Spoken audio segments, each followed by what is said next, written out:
1945 आते आते एक आम जापानी की जिंदगी बहुत मुश्किल हो चुकी थी। दुकानों में अंडे, दूध, चाय और कॉफी पूरी तरीके से गायब हो चुके थे। स्कूलों के मैदानों और घरों के बगीचों में सब्जियां उगाई जा रही थी। साथ ही पेट्रोल भी आम लोगों की पहुंच से बाहर हो चुका था। सड़कों पर एक भी कार नहीं थी। हिरोशिमा की सड़कों पर हर तरफ साइकिलें, पैदल चलते लोग और सैनिक वाहन दिखाई देते थे।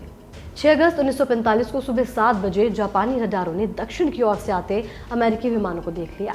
चेतावनी के सायरन बज उठे और पूरे जापान में रेडियो कार्यक्रम को रोक दिया गया। जापान में तब तक पेट्रोल की इतनी कमी हो चुकी थी कि उन विमानों को रोकने के लिए कोई जापानी विमान नहीं भेजा गया और 8 बजते बजते चेतावनी उठा ली गई और रेडियो कार्यक्रम फिर से शुरू हो गए। 8:09 पर अमेरिकी वायुसेना के कर्नल पॉल टिवेट्स ने अपनी B-29 विमान एनोला गे के इंटरकॉम पर घोषणा की, अपने गॉगल्स लगा लीजिए और उन्हें अपने माथे पर रखिए। जैसे ही उल्टी गिनती शुरू हो, उनको अपनी आंखों पर लगा लीजिए और तब तक लगाए रखिए जब तक आपको नीचे जबरदस्त रोशनी ना दिखाई दे।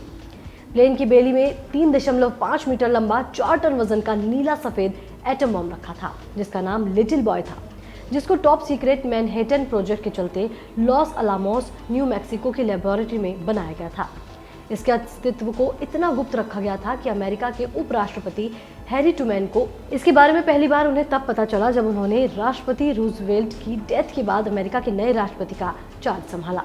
एनोला गे के दाहिने विंग से 10 मीटर की दूरी पर 1 किलोमीटर पीछे एक दूसरा B-29 विमान ग्रेट आर्टिस्ट उड़ रहा था। एक तीसरा बम वर्षक भी था जिसे जॉर्ज मार्क स्क्वाड उड़ा रहे थे, जिनकी जिम्मेदारी तस्वीरें लेना था।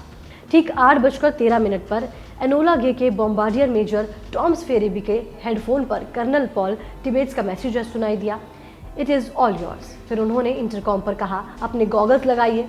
फेरेबी को जैसे ही गॉगल्स से अपना लक्ष्य आयोई ब्रिज दिखाई दिया, वो चिल्लाए, आई हैव गॉट इट। ठीक 8:15 पर एनोला गे से नाक के बल पर लिटिल बॉय हिरोशिमा के ऊपर गिरना शुरू हुआ।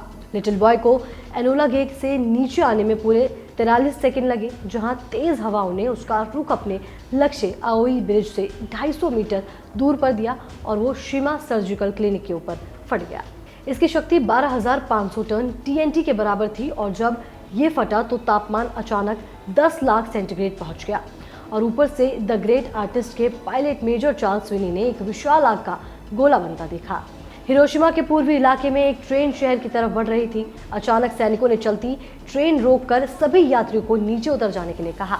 डिब्बे को इंजन से अलग वहीं रोक दिया गया, लेकिन इंजन आगे बढ़ता चला गया, जिसके बाद कुछ लोगों की स्किन उनके चेहरे से लटक आई थी और कुछ के हाथ की स्किन ढीली होने लगी थी। जिसके बाद 9 अगस्त 1945 जापान के एक और नगर नागासाकी की दोपहर जब B-29 बम वर्षक ने वहां दूसरा एटम बम गिराया तो उसे नीचे पहुंचने में पूरे 43 सेकंड लगे।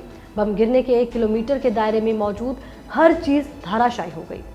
गर्मी ने ह्यूमन बॉडी से पानी तक एक एक बूंद सूखी। बहुत से लोग और जानवर उसी टाइम मर गए। धमाका इतना तेज था कि 8 किलोमीटर दूर बने घरों के शीशों के भी परकच्चे उड़ गए और एक एक बंदा जलकर तबाह हो गया। अगर आपको हमारा ये वीडियो पसंद आया हो तो द पेपर को लाइक, शेयर और सब्सक्राइब करना ना भूलें। और हाँ, हमें इंस्टाग्राम और फेसबुक पर भी जरूर फॉलो करें।